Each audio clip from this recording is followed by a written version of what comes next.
clip with the right hand. Lucky he was going back. 23-pound weight. Early wins by Mike Tyson, especially at the start of his career, happened so often that few people paid attention to how much time Iron Mike spent on them. Today, I propose to recall Tyson's fastest victory against the son of the great ex-world champion Joe Frazier, Marvis. After this defeat, Marvis retired from boxing and became a priest. And that's how he planned, to be a pro fighter. I'm the master of the pinpoint. My shots are so accurate and so precise, not to be egotistic, but when they land, they're so precise, I just can't help it who you are. You have to go down, because there's a law when Mike Tyson hits you. Mike Tyson went down in the history of professional boxing as one of the most feared punchers. By the end of July 1986, Tyson had already fought 9 fights. Face Albany tonight, and he's clipped with the right hand. Lucky he was going back. Wasn't then. Left hand. At this point, what I think he should have been doing from the first book, he just took a right. That referee know if you want to fight on. He can't think for you. Here we see the knockdown. It was a right hand. Was in trouble in both the first and second rounds, but now he's in trouble. He did draw a warning from Louis Rivera, the referee. Moreover, the previous one took place only 2 weeks ago. Then he knocked out Lorenzo Boyd. Right now he backs off from a sharp right uppercut to the body by Tyson again. Nevertheless, a short pause between fights did not bother Mike at all, and he boldly agreed to fight one of the most promising heavyweights, the son of the great Joe Frazier, Marvis.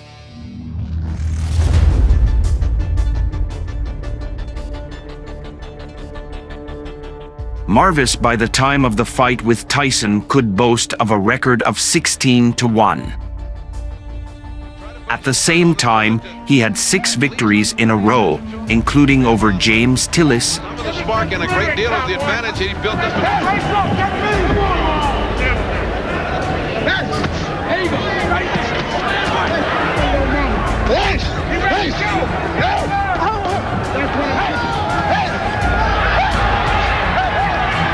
and Jose Ribalta. Big Joe Frazier. But first he's got to cut off the territory, which he seems to be effective at doing now. Short punches that will rack him up some points. They don't have to look terrific, but just from all different... So the audience expected a competitive fight. In fact, boxing fans saw another enchanting but very fleeting performance by Tyson. Himself as a heavyweight to be contended with wins as we saw earlier over the likes of Quick Tillis and Bone Crusher Smith. He can fight. Remember, as great as his ability to go 10 rounds when he saw against Frazier, along with the starting gong, threw a jab, trying to designate the work as the first number. But Iron Mike stopped all these efforts in the bud. Tyson immediately began to work with branded hooks, forcing Marvis to move into the corner. For a few more moments, Frazier moved along the ropes, trying to get to the center of the ring. But the opponent did not think to allow him such a luxury. Well, we're going to be out of here very, very quickly. Soon, Tyson, using a jab, forced Frazier to finally move into the corner. Well, Mike didn't need anything else. Here he shocked his opponent with a brutal right uppercut.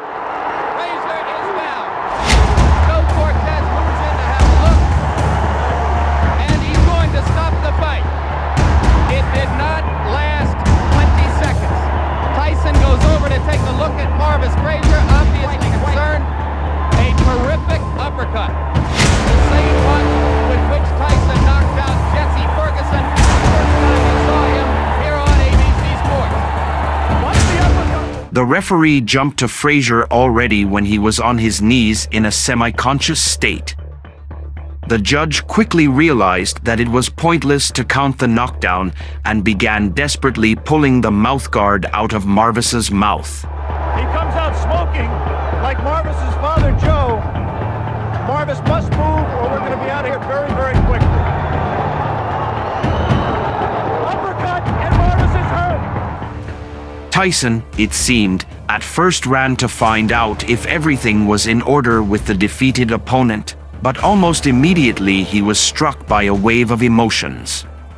Mike began to celebrate another bright victory. He spent 30 seconds on it. And it was this knockout that became the fastest performed by Iron Mike. Mike has not shown too much. The jab backed Marvis up into the corner. A second jab kept him there for those right uppercuts. Did you know from watching tapes of him that you could hit him with the uppercut? No, that's my favorite punch. And I watched the time, and I knew from my trainer telling me, as he throws his punches, he bends down. And I knew that would be perfect for my uppercut. I planned on working the body more, but I saw the opportunity, and it looked too good to go away.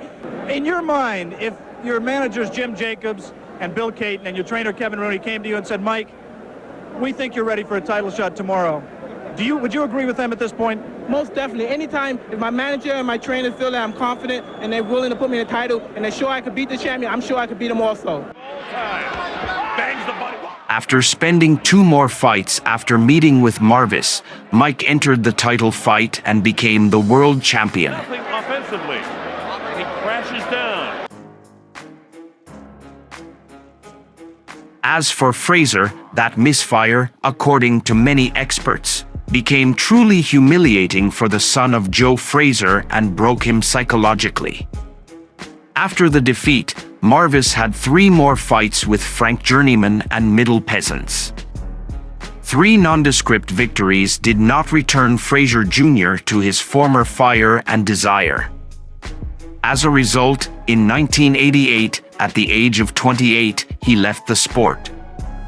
After that, Marvis devoted himself to the spiritual life. Frazier became a minister in the Christian organizations of the International Prison Ministry Association. Apparently, the defeat from Tyson greatly changed the once promising boxer. In 2013, Marvis released an autobiography that is highly readable. As for his recollection of the ill-fated defeat to Mike, they are the best description of Tyson's early victories. I just threw the jab, and then I don't remember anything, Marvis recalled. Well, Tyson, as it turned out, was really worried about him on the day of the victory over Frazier. It was scary because he was falling slowly. I didn't want to hurt people. This is the last thing I could want, said Iron Mike. Joe Cortez moves in to have a look, and he's going to stop the fight. It did not last 20 seconds. Tyson goes over to take a look at Marvis Frazier, obviously concerned.